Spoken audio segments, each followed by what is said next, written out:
And I think that this concept of patience is really a very undervalued resource that hopefully this conversation will give us a greater understanding of it, possibility of reaching forward and exercising it.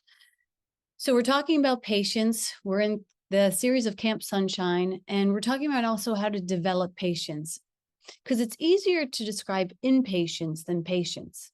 We're all very familiar with impatience. Impatience is that negative feeling that we experience from waiting.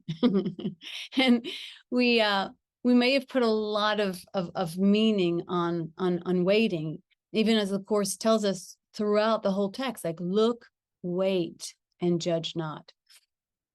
Some of us, maybe all of us, are not always good at waiting, but it does seem like waiting has something really grand to offer us. Life requires that we wait. You know, we wait for trains, we wait for elevators, we wait for our friends to show up for lunch, we wait for our test results, we wait online for things, we wait for packages to arrive from Amazon.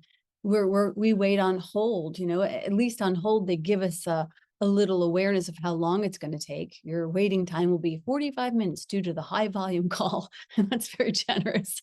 But for the most part, we wait without knowing how long it's going to take. And that can be very agitating to the ego.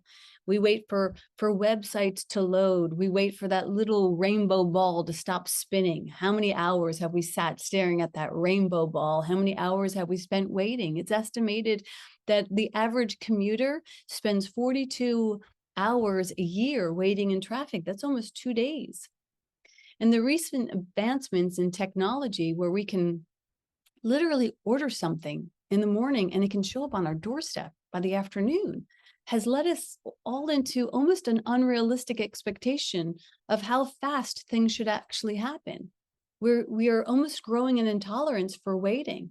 And as Lou mentioned earlier, and my friend Elizabeth told me a couple years ago, this funny line of instant gratification is too slow. And I know that, you know, a lot of us relate to that. No matter how fast we make things happen, we're still plagued with this experience of impatience. We have maybe not made peace with waiting, and we've not trusted that our good is at hand. When we get to the good that's at hand, there's this impatience that says to us, but I don't want this good at hand. I want something better, and I deserve something better. And therein kicks off this experience of wanting instead of waiting. So when it comes to waiting, we say, I can't wait. I can't wait. I can't wait. I can't wait.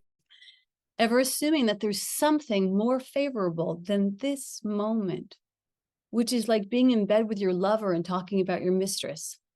It doesn't go over well.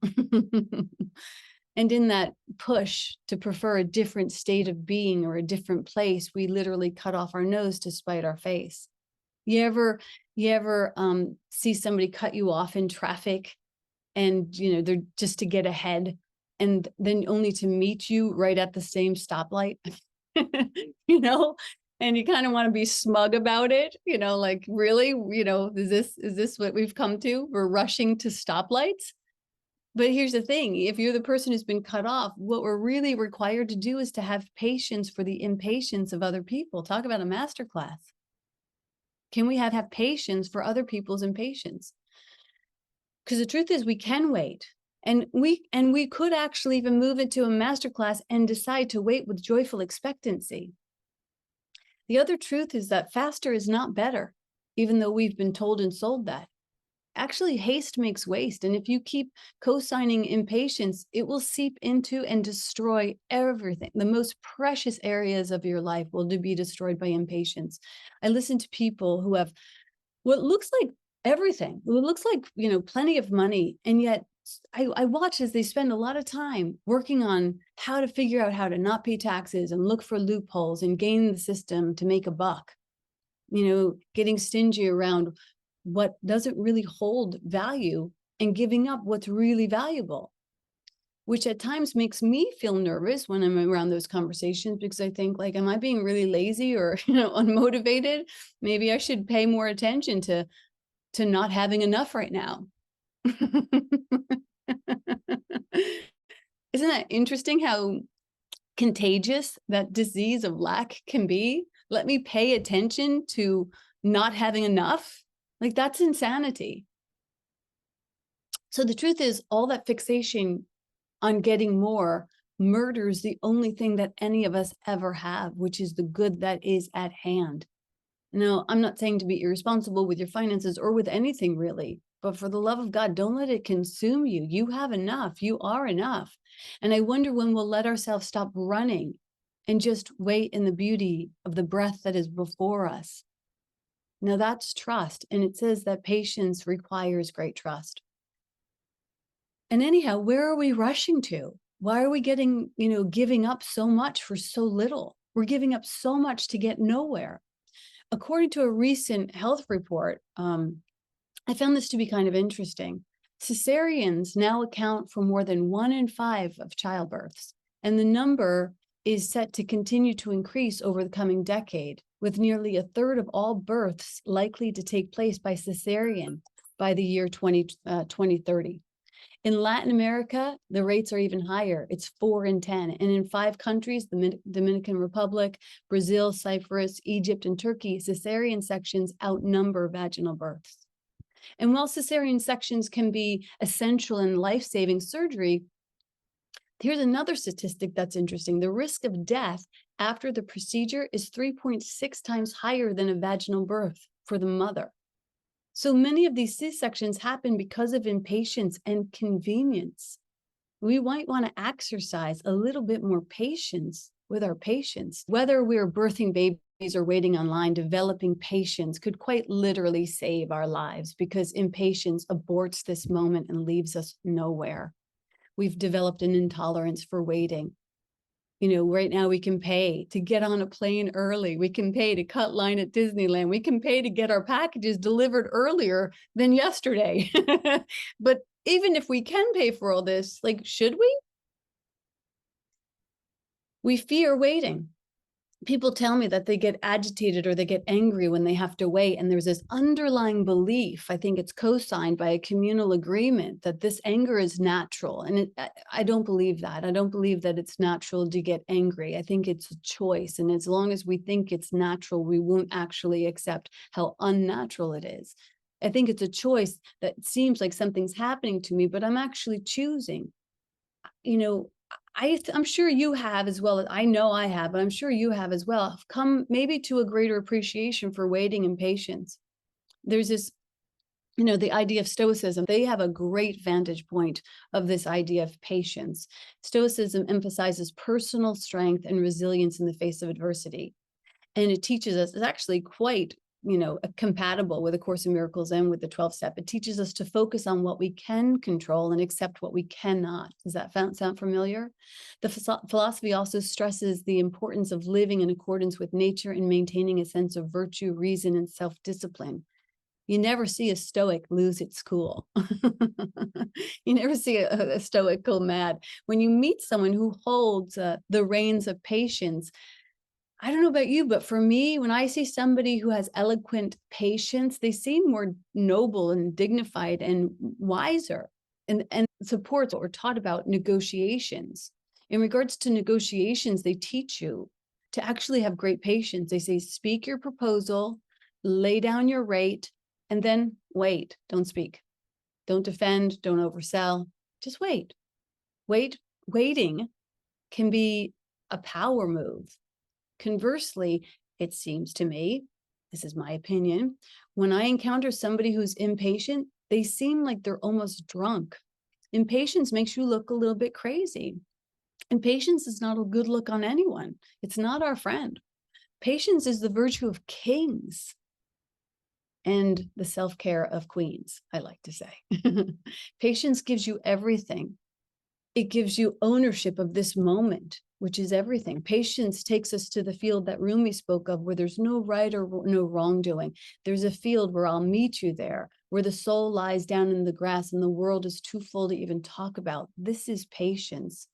It goes beyond judgment into just being curious, just witnessing. And we don't have to get there.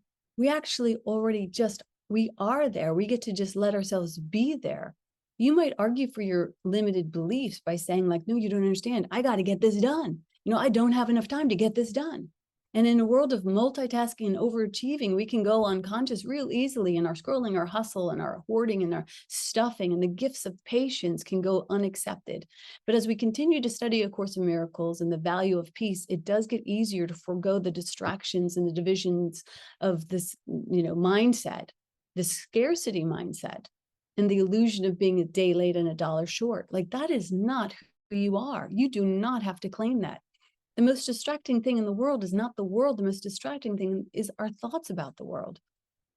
And of course, it says patience is natural to those who trust, sure that no outcome can cause them fear. That, again, that's a power move, to walk through every threshold knowing that your good is at hand and that everything is for you, that nothing is against you. I like the idea of patience. I really do. Maybe too much. Sometimes I feel like my patience has expired to the point where it's turned into procrastination. I'm just like, oh, don't worry about it. It'll happen. Or maybe this is just actually peace, being cloaked in ego's bad PR. Because when it came to writing this talk on patience, I kept putting it off. I was thinking, I have time. And then yesterday, Saturday, on the day that I do spend a lot of time writing, I was asked to take care of my nephew, who I've grown so fond of, I could almost cry. He's also my piano teacher. He's this little genius of a kid. He's 12 years old. And so when I was asked to hang out with him, I really wanted to. So I made him dinner. And then I figured that, he could read a book while I wrote my talk. And it all started going according to my plan. He actually asked me for a book that could help him help others relieve the suffering of the world. That's what he asked me for. I don't know who was watching who. He's just like, he's 12 years old and he's asking me these questions. If I have a book that can help him relieve the suffering of the world, I feel like I'm sitting with Buddha when he comes to visit, and yet I want to go write. So I tell him that I actually have a copy of the 4 Agreements, and I think he'll really like it. And he tells me that he's heard of it, and that, that he can even read it while we hang out together. And as I'm telling him that and reaching for this book, I reach for my computer, and he looks at me and he says, well, I would really like to talk to you. I don't want to spend our time together reading a book. And I took him in that comment, and he knew that I had a choice. I could either enjoy the good at hand and trust God, or I could justify my need for work for fear that I didn't have the time to be present with this little bodhisattva. Thankfully, I waited, and I took in his earnest little face, and I slipped my computer back into its case as if I did not have any alternative agendas. And we talked, and it was delightful, and we got to talk about all kinds of things. And, there's not much to do on this island. And so the two of us were just sort of like hanging out. And I told him about how I sometimes do sound healings, and he thought that would be nice. And so I called the lady who facilitates the place where I do sound healings, and I asked if I could stop by with him. And she said yes. And I figured, well, yes, since I'm doing a sound bath for him, I might as well tell everybody on the island. So I posted something on Facebook, and then a few people showed up. And in the end, it was about 10 o'clock by the time I was done, which was 2 hours past my bedtime. And I hadn't written a word, really. So, but here's the good news. I was at peace with it, because patience is natural to those who trust. And you can't study A Course in Miracles for any degree of time without actually reaping the benefits of it. It turns out we do have more than enough time to do all that needs to be done in the plan of God. So I didn't have to manipulate time or fear that I wouldn't have enough time. I didn't have to be stingy with my time. What could I not accept if I knew that everything was gently planned by one who knows my highest good? So apparently God had a plan for me to take my nephew to a sound bath. And he liked it so much that he has to come back to my class on Tuesday. Now, this might not sound like a hard opportunity to practice patience. You and I can find grace even in tougher situations. And I was reminded when I did finally start to write this morning about a time in my life when my mother-in-law, I'm sorry, I might get emotional. My mother-in-law had a stroke. It came at a time in our lives when we were already really worn thin. Like, our children were experiencing great struggles at that time. And Will had just had an eye operation, and he was in a lot of pain. And Liam, my son, had gone over to walk her dog, and he found her basically incapacitated, unable to make sentences. And for my mother-in-law, who was a woman of words, she was a writer. She wrote a column for a newspaper. a brilliant writer, a brilliant, eloquent speaker. To find her without her words was devastating. And I remember, going to the hospital and asking them, like, are we going to get her back? Because she couldn't make words. And she spent 2 months in the care of the hospital. And then she came home. And in the middle of this really tough hour, Will would go to work in the morning and I would go to the hospital and I would sit with her and I would read her articles that she had written. And sometimes she would understand. And sometimes she would, be really sweet and really grateful. And sometimes she would be spitfire angry at me. And, there would be times when, she didn't even want me in the room. And we had no idea how long that this was going to go on. And it was not a choice. It was just the facts at hand. And my mother-in-law and I had always had an interesting relationship. I didn't always feel like she appreciated me. But one day when I was sitting there, I was sitting there reading to her, and she looked at me in the same way that my nephew looked at me. And she said in so many words, because she didn't have complete capacity to speak words, but sometimes she could eke out a sentence. And she said basically, like, who would have guessed that it would be you sitting by my bedside? and I laughed, because it was truly one of those really sweet moments that we shared, and we both kind of laughed. And Patience gave me this gift, this moment that was actually one of the sweetest moments I ever got to experience with her. And I am so grateful for it. Patience polishes us. It authorizes us. Like the baby that comes through the birth canal, there are great benefits in experiencing pressure. It shows us our strength. We don't want to avoid that. We want to lean into it. We want to live up to it, trusting that everything is gently planned by one who knows our highest good, and that we are able to deal with the good that's at hand, even if it's in a disguise. Patience is natural for those who trust. The world will go on spinning, and you don't need to be defined by the world. You can set your own pace of peace, because deep within you is everything that is perfect, ready to radiate out through you out into the world. And you can never, never, never be deprived of your perfect holiness. There is no such thing as deprivation in the plan of God, because the source of all joy goes with you wherever you go. Impatience is based on the illusion of deprivation. Put it to rest, forgive it, let it go. It's not real. And it has the ability to rob you of the finest moments that life has to offer. In lesson 37, my holiness blesses the world. That requires me to come holy, meaning not scattered, not fractured, not fixating, not fearing, not looking for the escape route. When I come holy to this moment, then I can bless and be blessed. And accepting our holiness gives us the first glimmer of our true function. You read 1,000 books about what is your function. Just be still. You'll be shown why you're here. There's a story of this monk who studied for years to be ordained, and finally his graduation day arrived, and he was asked to go to the building up the way to meet his teacher and take his test so that he could graduate. He was so excited that he began to run up the hill to the testing room. And on the way, there was a beggar who asked him for help, and he said, I'm busy, I need to take my test. When he arrived at the building, the instructor asked him, what are you doing here? And the young monk said, well, I came to meet my teacher and take my test. And the instructor said, you missed it. In your haste, you stepped over your teacher, you failed your test. This story is so disheartening to me because it's so relatable. Where are we rushing to in our moment of now? Where are we not being present with the good that is at hand? If you understand what a blessing your presence is, you will give up everything to be right here. So I'm going to end with this. We're called to see the world through our holiness. So the first step is to accept your holiness, that you are complete. Everything you need is right here. And when you accept your holiness, you and the world are blessed together. Impatience is a display of your lack of trust, your lack of faith in your holiness, your lack of trust, your lack of faith in God. But again, your presence offers you everything. It is all that is. In the Course, it says to have all, give all, to all.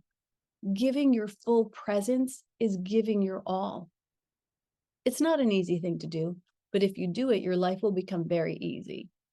Your brother is entitled to everything, and you will give all when you realize that you have all. Until you realize that you have all, you will continue to search and scrimp and, divide yourself. But you can come back to your holiness, and your holiness blesses him by asking for nothing because you know you have everything. Those who see themselves as holy make no demands. Isn't that interesting? Those who see themselves as holy make no demands. This is how we remove the illusions of scarcity. This is how we become acquainted with knowing that our good is at hand. This is how we experience the quiet recognition that your holiness is connected with all things and blesses you along with everyone. A healed mind, it says in the Course in Miracles, does not plan. Instead, it carries out the plan it receives through listening to wisdom that is not its own. The only place you will get that wisdom is by being still. It waits until it has been taught what it should be done, and then it proceeds to do it. When we slow to the pace of peace, we're able to give generously, and sacredness nods to everything, and then also nods from everything to you. And it allows ourselves to experience this ripening of what's real. In the Course, it says nothing real can be threatened. They're talking about love. This is what you deserve. And we'll find that practicing patience can turn the mundane into the mystical. Don't deprive yourself of that. The final lesson in A Course in Miracles gives us a peek into the precious and precise care that we are held in. It's impeccable if we trust it. It says, this holy instant would I give to you. Be you in charge. I'll follow you. Certain your direction will bring us peace. And if I need a word, and if I need a thought, and if I need a sermon, it'll be given me. I need but stillness and a tranquil, open mind. These are the gifts I will receive. And love is in charge by my request. And love will hear and answer me because it speaks for God, my source. And that's the word. Thanks, Maureen. That was fantastic. Now it's time for our truly unique experience of Speakeasy Sunday service, which is our community conversation. And this is where we invite you to speak easily, find your voice and your truth, and share your thoughts, inspirations, awareness, and your questions in community. When you feel called to share a question or comment, please raise your virtual hand, which is located in the Reactions tab at the bottom of your screen. Please also note to leave your video on when doing so, as we want to know and see you. And I'll get us started by a little observation, because I was feeling generally just kind of a little bit fearful and impatient about somebody wanting to be in touch with them, not sure how. And I was relating to Maureen and friends before that because of the time difference, I was in this beautiful abbey earlier today at Catholic Mass, and I just got this voice coming through saying, don't worry about it. It's all fine. There is nothing for you to worry about. It's going to happen. And I think this is what we're really talking about, is taking the fear away and just trusting that your greater good is at hand. Yeah, it is interesting when you get still. The ego speaks in worry and fear and deprivation. If you're engaging in conversations with yourself or others that are in fear or worry or deprivation, you're not in alignment with love. And one teacher, I forget where I heard this, and I wish I knew the source, said it was a book, I think, what we studied in Culture Club. And she said, don't ever underestimate your God, yourself, or your friend. Don't ever underestimate it. And I think, wow, yeah. So when you say that little fear of, is this going to happen? Yeah, it's going to happen at the right place at the right time. Because we live in this sea of impatience, we have the tendency to hope everyone's looking at the other way when we pull the rose open. It's like the rose is in the bud. Leave her alone. She knows how to bloom. Just enjoy it. Enjoy watching it bloom. Don't C-section this thing, Mary. This is amazing. I don't know if I've ever really thought about of course, patience is like hooked in with love and everything positive, and impatience isn't. But to think of those two together, they're like, it's like love and hate or something. And to think of impatience being something that you're having instead of having this beautiful experience of patience. I mean, I'm just stunned at this, putting these two ideas together. It's really kind of amazing. And to think of talking about patience, going all the way to being impatient, being crazy. But what is, the little bit of impatience that we might have at the store because somebody's talking to the cashier about their daughter or something, and you're sitting there, well, what the, and that is in the room of the crazy impatient person. I mean, you're in impatience and you're still in that vibe, even if you're not going all the way. It's negative, and you're not having that beautiful experience of patience. The way you describe it was like transcendental. That's great. That's awesome. I think it kind of is, because listen, if you could remember a time when someone was patient with you, Yeah. remember Yeah. that time when someone has been patient with you. I remember when I was a little kid and I was in gymnastics class. My neighbor had signed me up and my mom was sick, and I think she wanted to get some of us out of the house to leave my mom alone. And I didn't know how to do anything, cartwheel or anything. And these kids were flipping all over the room. And I was so scared. I was like, and I started crying. And the teacher came up to me and he was so gentle. He was like, "What's the matter?" I'm like, "I don't know how to do any of this." And he was like, "They all started exactly where you're at." And he like was, but it was not just what he said, but how he said it. I was like 6 at the time. I still remember that. I mean, Yeah. that's how powerful patience can be. It can Yeah. transform a hell into a heaven. Yeah. And you could be the one that does that or doesn't do that. I Yeah. could have my nephew sit in the corner reading a dumbass book.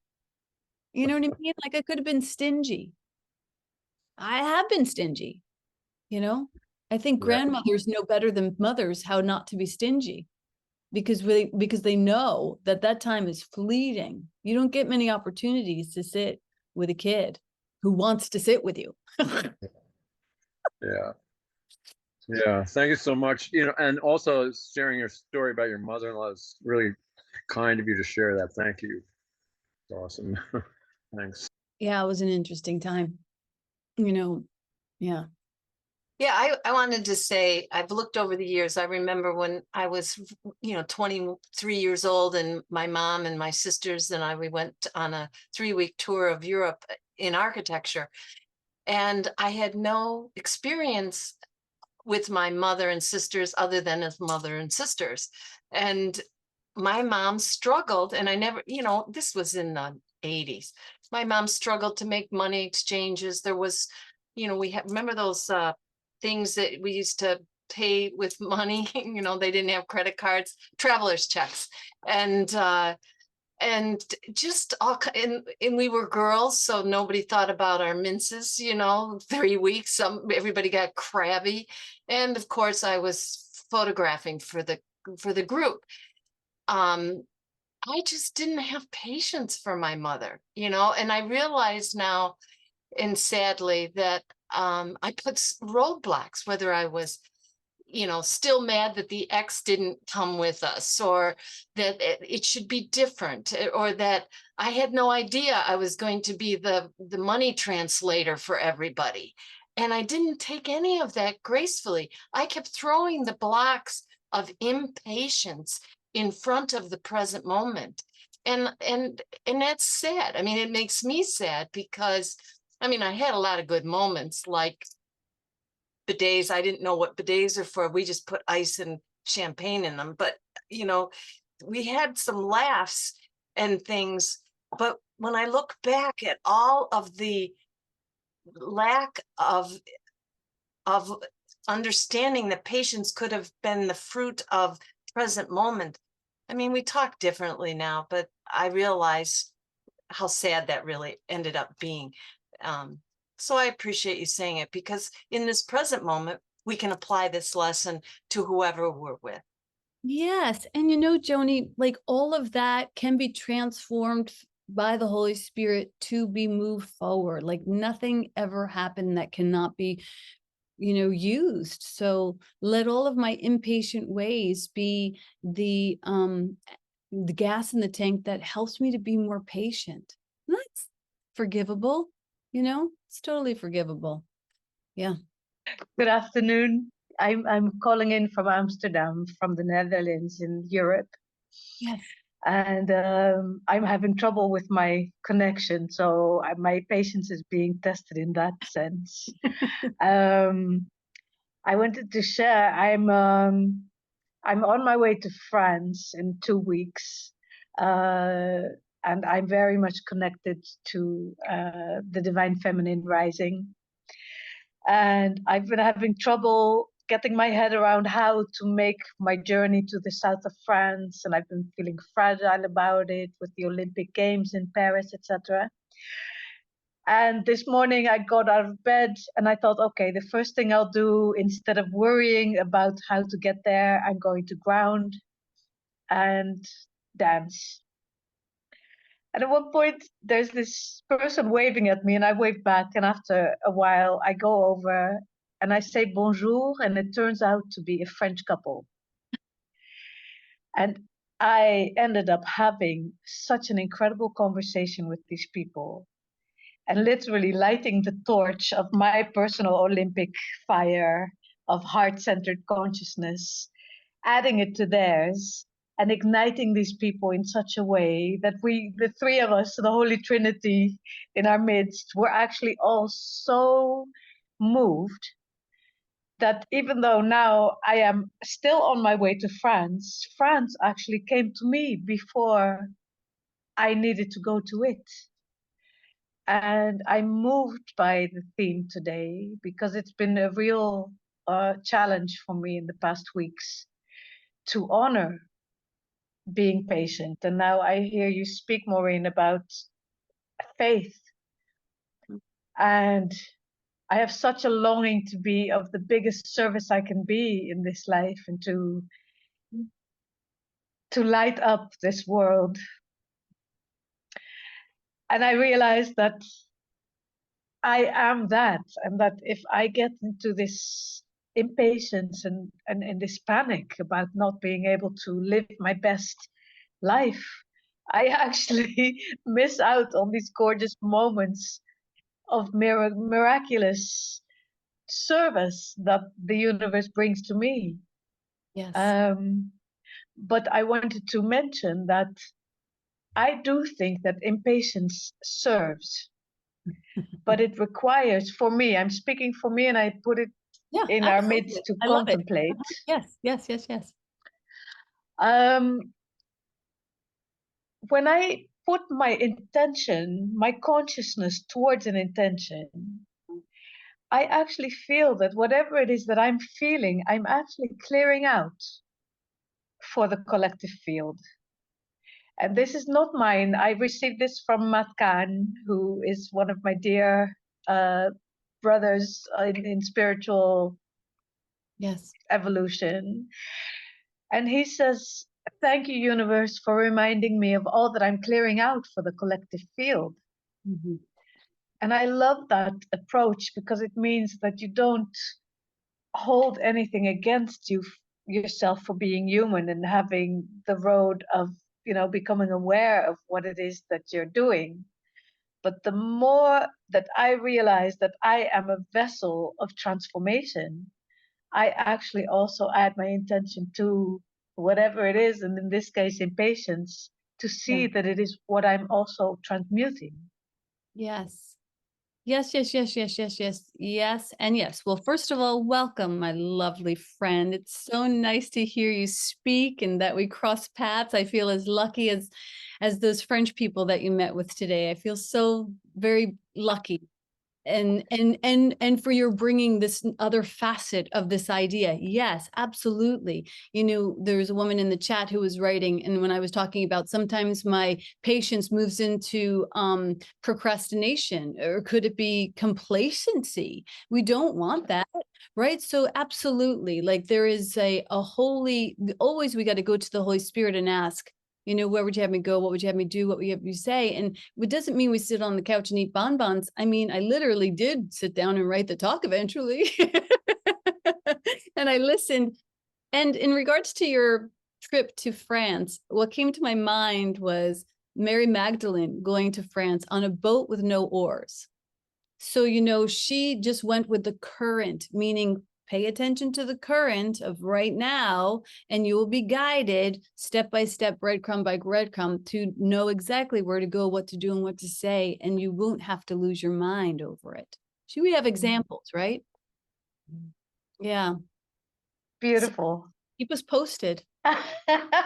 Oh goodness, there's so much more that I would love to share but I will keep, I will give this space to everyone. But Mary Magdalene is absolutely. I'm going to the Qatar land, the Mary Magdalene French, the part, and there's this Belgian writer who wrote a book about Mary Magdalene, and it's called I, Mary Magdalene, and it is a story, a recount of her life, but it is proposed as a mirror to consider what part of ourselves is the Mary Magdalene in this story.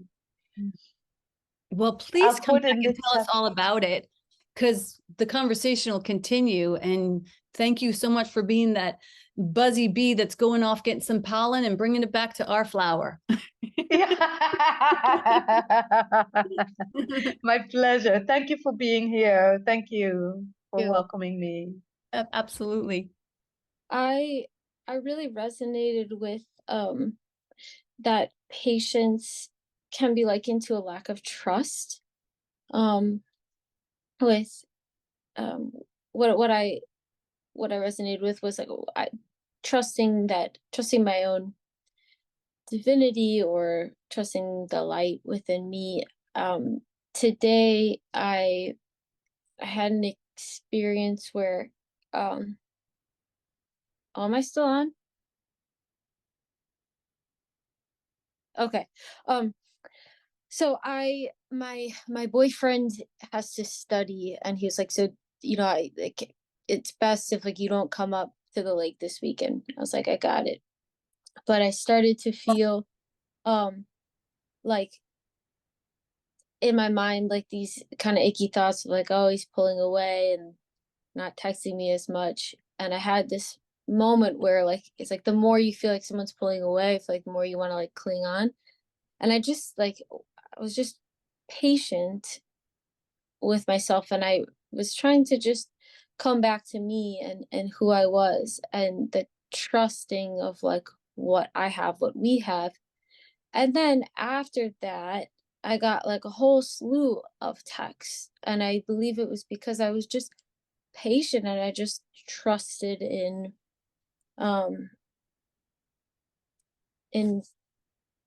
whatever this me thing is. I trusted the light within me, and so that lack of trust really resonated. Oh, I don't trust that this is secure. I don't trust that this person likes me anymore, or something's crazy, uncomfortable, but true for me.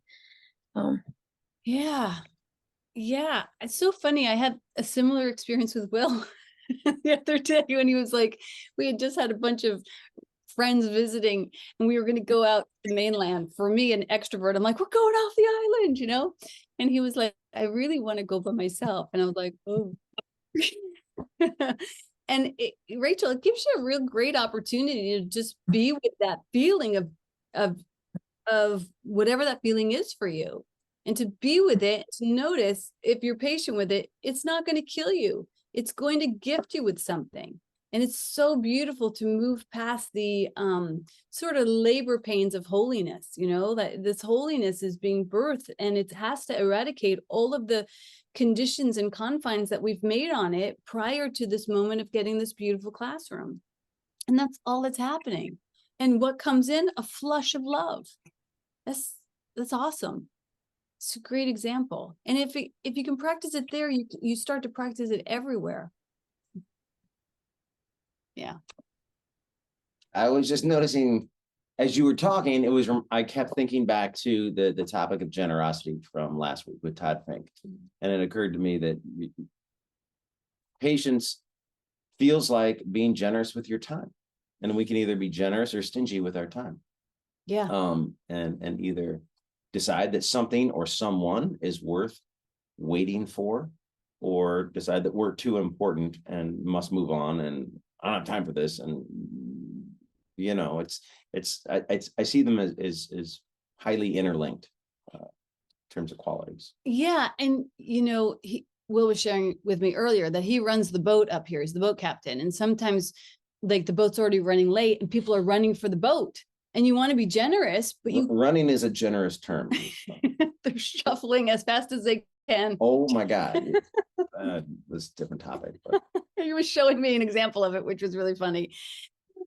So there is that you can't be a martyr and just give over everything. You do have to sort of stay within the confines of what is right for the highest good, not just right for this one person, because that can become enabling. And you know, so it's a well-faceted idea of patience.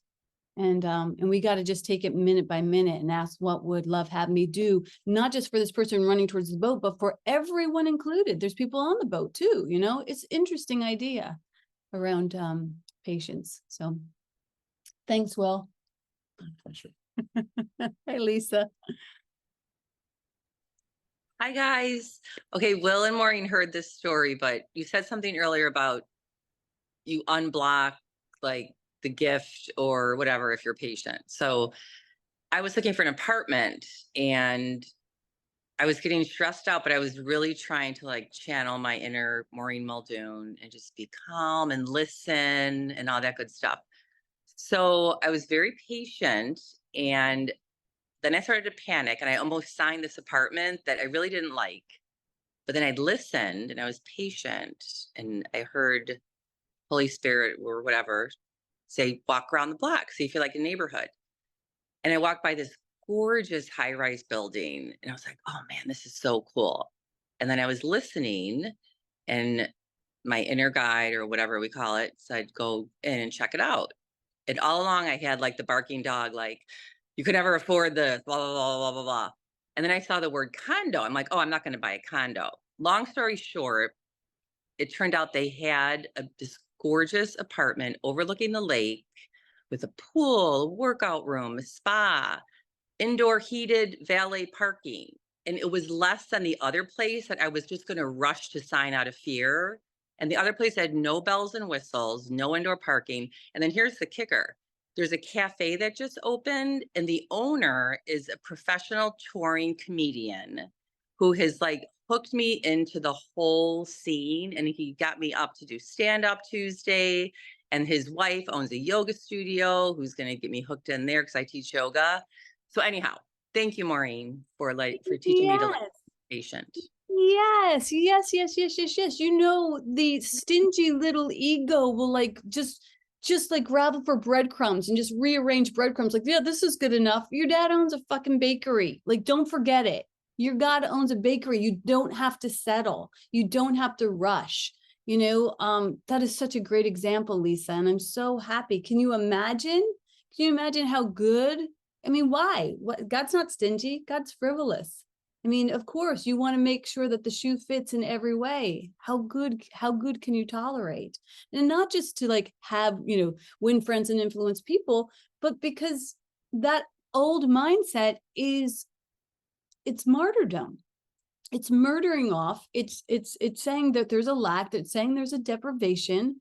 And that's not a good, that's not a good calling card for God. But now look it. I mean, anyway, I'm preaching to the choir. I just love it. I appreciate it. And I can't wait to visit.